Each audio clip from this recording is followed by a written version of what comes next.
প্রিয় শিক্ষার্থী বন্ধুরা, আজকের এই ভিডিওতে আমরা ব্যবস্থাপনা দ্বিতীয় পত্রের নবম অধ্যায় সমন্বয় সাধন সম্পর্কে জানতে চলেছি। প্রথমেই সংজ্ঞা।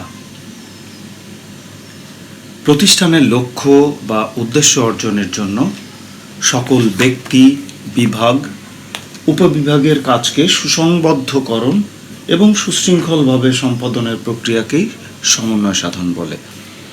প্রতিষ্ঠানের লক্ষ্য বা উদ্দেশ্য অর্জনের উদ্দেশ্যে সকল ব্যক্তি, বিভাগ, উপবিভাগ এদেরকে সুসংবদ্ধকরণ এবং সুশৃঙ্খলভাবে এটাকে সাজানোর মাধ্যমে সুশৃঙ্খলভাবে সম্পাদন প্রক্রিয়াকেই আমরা বলবো সমন্বয় সাধন। অর্থাৎ একটি প্রতিষ্ঠানকে যদি একটি মানব শরীরের সঙ্গে তুলনা করা হয়, মানব শরীরের কোনো একটি অঙ্গ যদি ঠিকভাবে কাজ না করে তাহলে পুরো শরীরটি আর ঠিকমতো থাকতে পারে না। তো এই কারণেই সকল বিভাগ এবং উপবিভাগকে একত্রিত করে সুশৃঙ্খলভাবে প্রতিষ্ঠানের লক্ষ্য বা উদ্দেশ্য অর্জনের দিকে এগিয়ে যেতে হয়। এই লক্ষ্য বা উদ্দেশ্য অর্জনের জন্য সকলকে একত্রিত করে সামনে এগিয়ে যাওয়ার যে প্রক্রিয়া, এটির নামই হচ্ছে সমন্বয় সাধন। অন্যভাবে বলা হয়েছে, ব্যবস্থাপনার কাজে ভারসাম্যপূর্ণ অবস্থাকেই সমন্বয় সাধন বলে। অর্থাৎ ব্যবস্থাপনায় যে 7টি কাজ রয়েছে, পরিকল্পনা, সংগঠন, কর্মী সংস্থান, নির্দেশনা, প্রেষণা, সমন্বয় সাধন এবং নিয়ন্ত্রণ, এই প্রত্যেকটা কাজের একটা ভারসাম্যপূর্ণ অবস্থা থাকতে হবে। অর্থাৎ কোনো বিভাগ খুব ভালো করলো, কোনো বিভাগ খুব খারাপ করলো, কোনো বিভাগে অনেক জনবল, কোনো বিভাগে একেবারেই কম জনবল, এটি ভারসাম্যপূর্ণ অবস্থান নয়।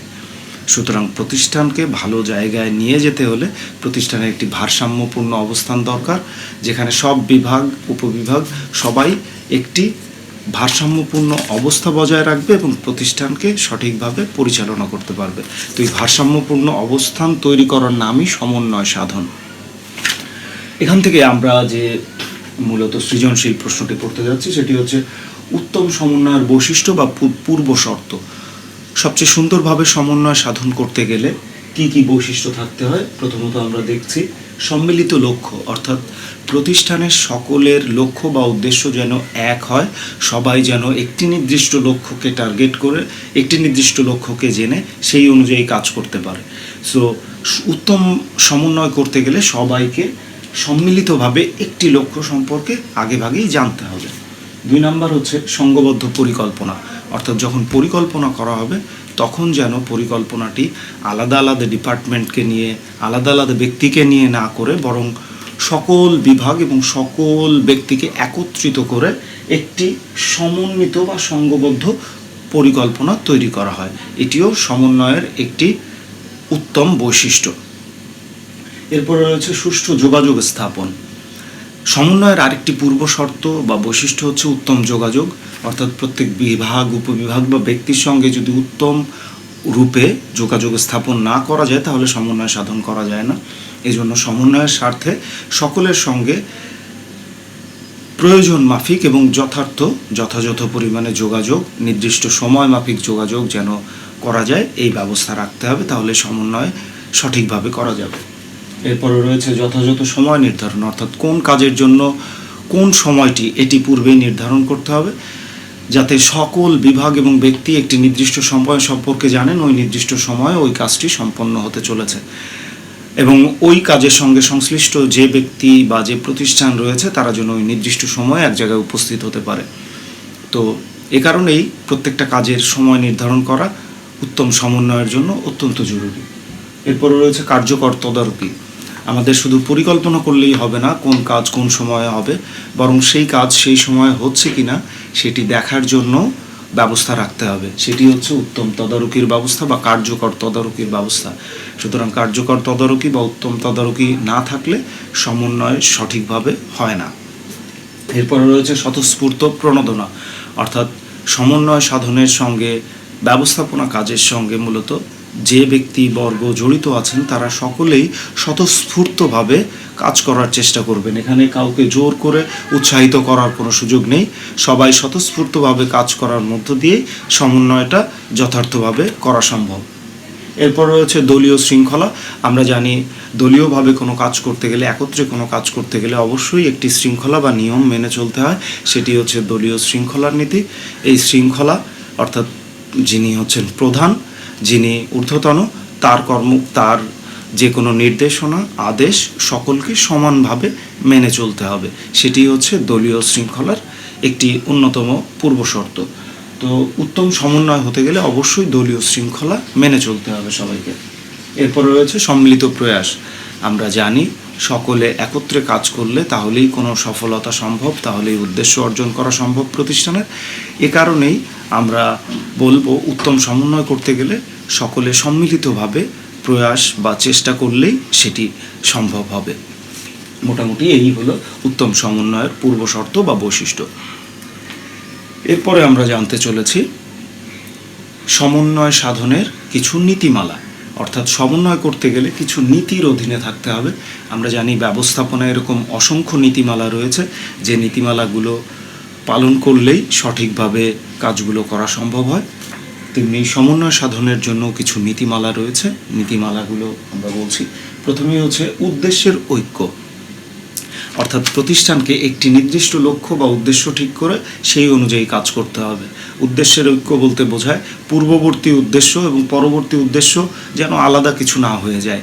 একটা উদ্দেশ্য যেটি ঠিক করা হবে সেটি নিয়েই যেন সবাই চলতে পারে, সেটি হচ্ছে উদ্দেশ্যের ঐক্য।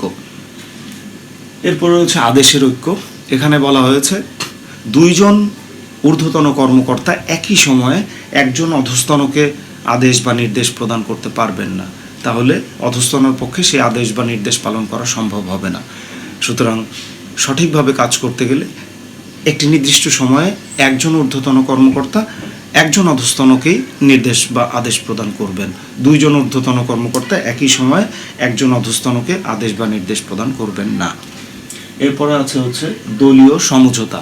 এটা এর আগেও আমরা বলেছি যে একত্রে চলতে গেলে অবশ্যই দলীয় শৃঙ্খলা বা দলীয় সকলের মানসিকতা বুঝে চলার চেষ্টা করতে হয়, সেটিও একটি নিয়মের মধ্যে পড়ে, এটিও একটি নীতিমালা, অর্থাৎ দলীয় সমস্ত নিয়মকানুন মেনে চলা এবং পরস্পরের প্রতি শ্রদ্ধাবোধ রাখা। এরপরে হচ্ছে প্রত্যক্ষ যোগাযোগ। অবশ্যই সমন্বয় তখনই সফল হবে যখন যোগাযোগটা প্রত্যক্ষভাবে এবং যথার্থভাবে যথাসময়ে সম্ভব হবে।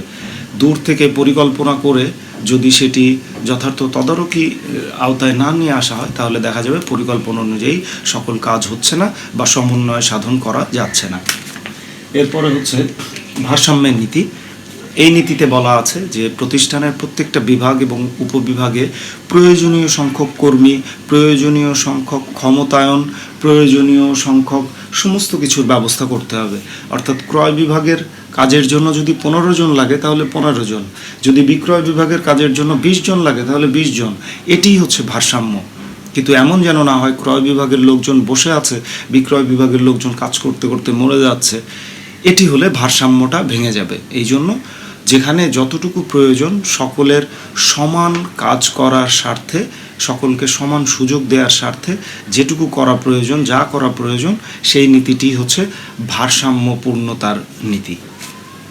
এরপর হচ্ছে নমনীয়তা। নমনীয়তা বলতে বোঝায় পরিবর্তনশীলতা।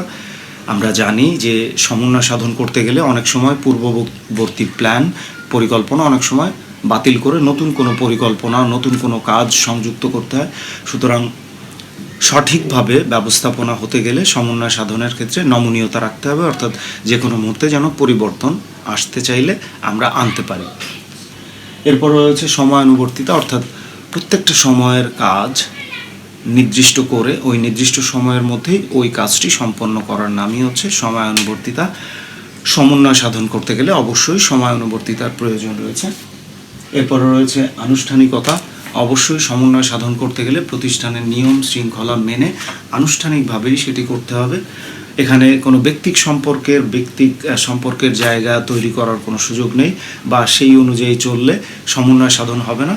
এ কারণে আনুষ্ঠানিক যে সম্পর্ক, সেই সম্পর্ক মেনেই সকলের সঙ্গে আমরা যদি সমন্বয় সাধনের চেষ্টা করি, সেটি একটি নীতিমালার মধ্যে পড়ে এবং উত্তম সমন্বয় তাতে সম্ভব হয়।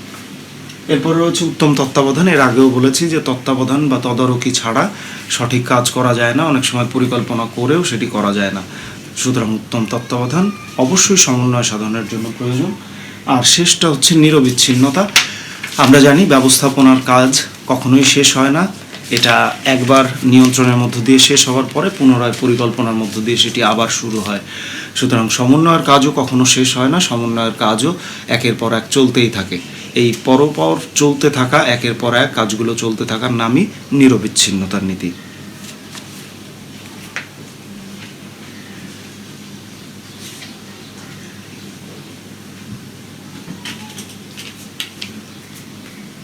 এই অধ্যায় থেকে যে সংক্ষিপ্ত প্রশ্নগুলো আমরা দেখতে যাচ্ছি, সমন্বয় সাধনের মুখ্য উদ্দেশ্য কি? এটি মুখ্য উদ্দেশ্য হচ্ছে দলীয় শৃঙ্খলা প্রতিষ্ঠা করা। এরপরে রয়েছে ব্যবস্থাপনার কাজে ভারসাম্য অবস্থাকেই সমন্বয়। সকল প্রকার ব্যবসা সংগঠনে একটি নিরবিচ্ছিন্ন এবং অবিরাম প্রক্রিয়া, এটাই আমরা বলেছি।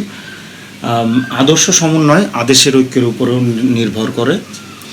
সমন্বয়ের পূর্বশর্ত হচ্ছে সুষ্ঠু যোগাযোগ। সমন্বয়ের পরবর্তী কাজ হচ্ছে নিয়ন্ত্রণ প্রতিষ্ঠা করা। প্রিয় শিক্ষার্থী বন্ধুরা, অধ্যায় 9 সমন্বয় সাধন সম্পর্কে আজ এ পর্যন্তই। সবাই ভালো থাকো, সুস্থ থাকো। আল্লাহ হাফেজ।